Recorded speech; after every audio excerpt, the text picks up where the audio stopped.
దేశ రాజధానిలో ఏదైతే నిన్న మొన్న జరిగినటువంటి సంఘటనలు ఉన్నాయో మొత్తం కూడా ఈరోజు దేశం అంతా కూడా నివ్వెరపోతున్నది. ఈరోజు ఏదైతే కాక్రోచ్ పేరిట నీట్ పేరిట ఏదైతే అకృత్యాలు పాల్పడుతున్నారో మరి మీ అందరికీ కూడా తెలుసు, పార్లమెంట్ సెషన్ స్టార్ట్ అయిన సందర్భంలో మరి అదంతా కూడా చాలా వ్యూహాత్మకంగా రక్షణ సంబంధించినటువంటి అనేక మంది పార్లమెంట్ సభ్యులు ఉండేటువంటి ప్రాంగణం. కనీసం అక్కడ భద్రతా ప్రమాణాలు పాటించకుండా మరి ముఖ్యంగా మన యొక్క ప్రధానమంత్రి నరేంద్ర మోడీ గారి నివాసానికి కేవలం 300 మీటర్ల దూరంలో మరి రాహుల్ గాంధీ ఒక ప్రతిపక్ష నాయకుడిగా ఉండి బాధ్యతారహితంగా పార్లమెంట్ సెషన్ జరుగుతున్న సందర్భంలో చర్చ ఏమైనా మాట్లాడాల్సిన విషయాలు ఉంటే పార్లమెంట్ లో మాట్లాడాల్సిన అవసరం ఉన్న సందర్భంలో ఈ రోజు రోడ్ల మీద ఏదైతే మరి ఒక శాంతి భద్రత ముఖ్యంగా ప్రధానమంత్రి యొక్క భద్రతని ముప్పు వాటిల్లే విధంగా కార్యక్రమాలు చేయటం చాలా దుర్మార్గం. ఈ రోజు దేశంలో కొంతమంది నిజమైన విద్యార్థులు కాకుండా విద్యార్థుల ముసుగులో అసాంఘిక శక్తులు నిన్న మొన్న చూసాం ఏ విధంగా చెలరేగిపోయారో, భద్రతా దళాల మీద పోలీసుల మీద ఏ విధంగా దాడులు చేశారో చూస్తున్నాం. అక్కడ పత్రికల మీద ముఖ్యంగా ఎలక్ట్రానిక్ మీడియా మీద మహిళలను చూడకుండా ఏ విధంగా దాడులు చేస్తున్నారో చూసాం. నిజంగా విద్యార్థులైతే నిజంగా ఆ విధమైన దాడులు చేస్తారా? ఈ దేశం పట్ల ప్రేమ కానీ, ఈ దేశం పట్ల గౌరవం కానీ, ప్రజాస్వామ్యం రాజ్యాంగం పట్ల ఏమాత్రమైన వాళ్ళు గౌరవం ఉంటే ఇటువంటి కార్యక్రమాలు చేయరు. కాబట్టి మేము ఈ సందర్భంగా రాహుల్ గాంధీ మరి నిన్న ఉన్నటువంటి ముఖ్యమంత్రులు మరి రోడ్డు ఎక్కి ఏదైతే చేస్తున్నారో మరి చాలా దుర్మార్గం.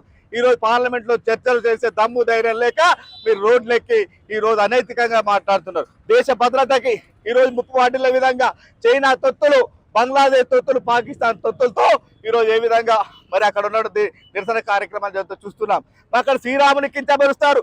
నీటికి సంబంధించినటువంటి ఉద్యమం చేస్తే దాని గురించి మాట్లాడితే ఎవరు కూడా అభ్యంతరం లేదు.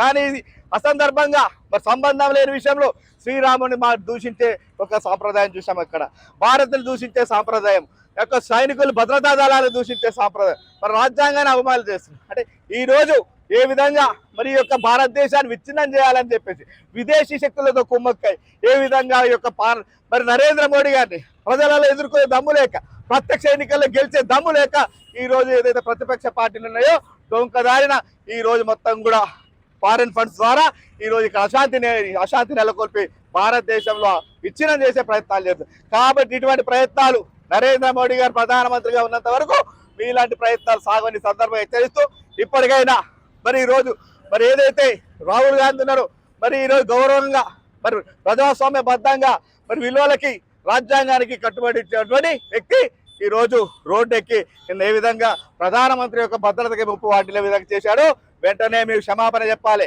ప్రధానమంత్రికే కాదు ఈ దేశ ప్రజలకు క్షమాపణ చెప్పాలి. 140 కోట్ల మంది రాహుల్ గాంధీ చెప్పాలి, నువ్వు నీ యొక్క అపరిపక్వత రాజకీయాల వల్ల ఈ దేశం అంతా కూడా ఆగమవుతున్నది. 140 కోట్ల మంది ప్రజలు ఇబ్బంది పడుతున్నారు.